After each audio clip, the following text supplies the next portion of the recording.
Two towns in southern Maine are navigating similar problems this week that have prompted multiple water closures and temporary bans on shellfish harvesting.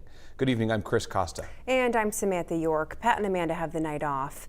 We first told you about ongoing sewer problems in Wells Harbor a couple of weeks ago. This week, another break happened there and along one of the state's most popular walking trails.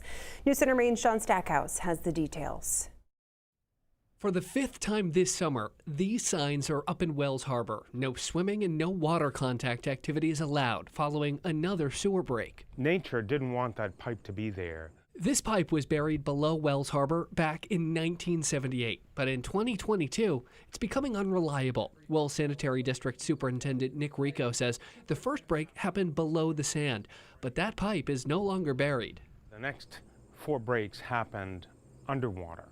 So the first was from a boat strike, so the divers had to come in and repair the pipe. And once that pipe was cut and fittings like this put on it, it became the weakest link. Rico says shifting tides have created pressure underwater, forcing that pipe to leak. He says despite the leaks, tests show that the water is still safe. A full repair is already slated for September, but Rico wants that to happen as soon as possible. The pipe that we're replacing decided to break ahead of time. Wells isn't the only community in southern Maine dealing with sewer leaks right now. Here in Scarborough, crews had to work to fix a sewer break about a half-mile down from here on the Eastern Trail. The culvert here has shifted and exerted some undue stress onto the pipe and then caused a break in the pipe.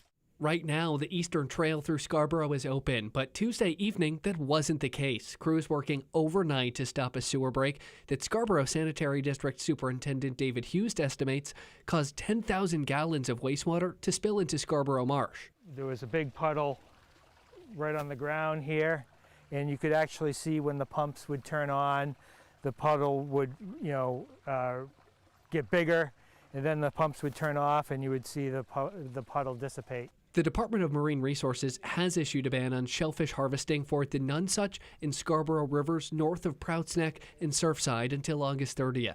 Hughes says, however, the work done this week is a long-lasting fix. It's all good to go. It should be good for the next 50, 100 years. Something officials in Wells hope will be the case in the coming weeks, too, as it prepares for a long-lasting pipe replacement of its own. Sean Stackhouse, News Center, Maine.